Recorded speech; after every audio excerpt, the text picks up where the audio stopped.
freshwater spring. It should be safe for drinking.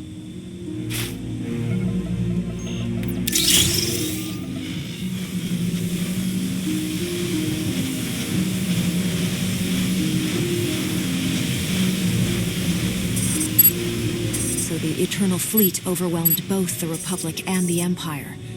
What was the result? Both sides are forced to pay a heavy tribute to Zakul, mainly raw materials and resources. They're also held under an arms limitation statute. The Empire and the Republic are both breaking it, of course, but they're still incapable of challenging the throne directly. Who's in charge of the Republic now? Suresh reached the end of her term limits recently, but her replacement is a carefully selected puppet. She still runs things, even if she isn't officially the Chancellor anymore. And the Empire?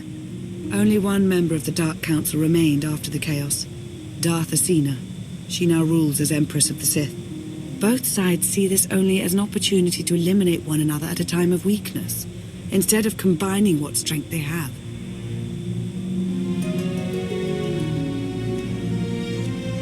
Arkan does nothing to prevent violence between them, so long as their tribute is paid and no one challenges Zakul's superiority.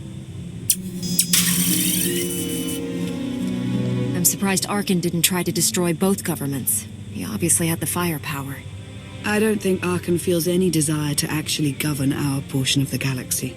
For now, he sees it as a backwater, useful only for resources.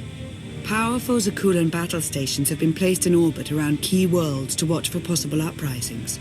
But there are no ongoing planetary occupations. The ships of the Eternal Fleet simply patrol at random, while the tribute paid to Zakul gradually chokes all economic potential. What about my team? My ship? I have allies looking for them as we speak. With all of the chaos of the last few years, though, it will take time to find them all. For now, we make do with ourselves, Koth, and HK.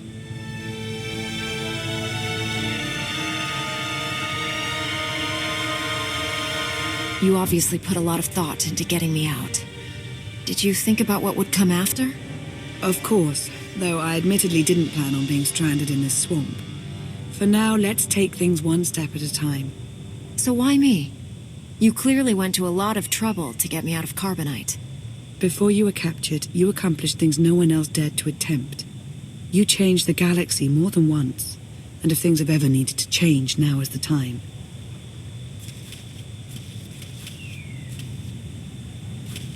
But there is something else.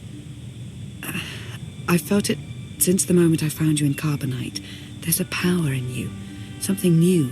It's elusive, but I know it's there. I think you're right, Lana. I think the Emperor, Valkorion, is in my mind. What? After he died, there was a storm of energy.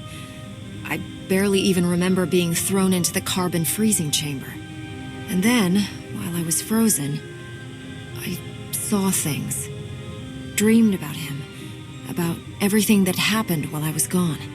It can't be. If he were controlling you, I'd know it. I certainly saw enough of it on Ziost. I don't think he's trying to control me. Not directly, anyway. He was trying to convince me to work with him. Whatever he's doing, we can be sure that he's always trying to deceive us somehow. I believe in you. And I appreciate your honesty.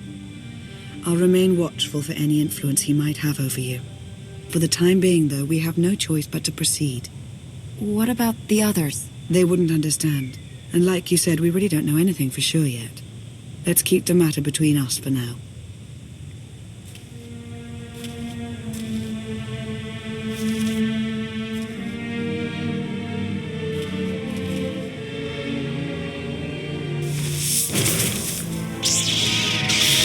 Salutation.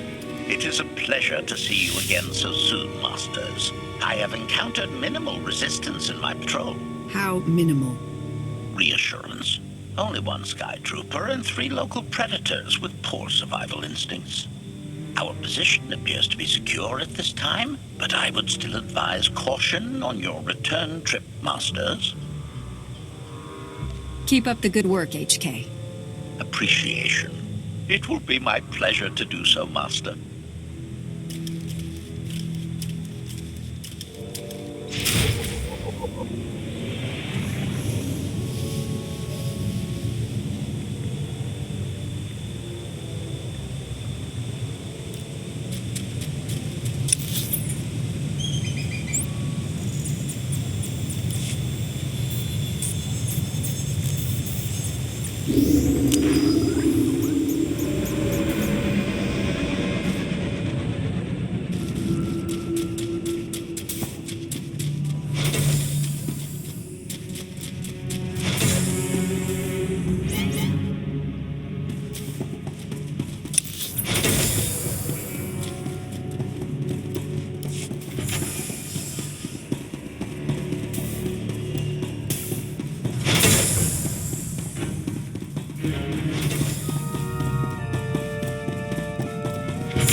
Hey there.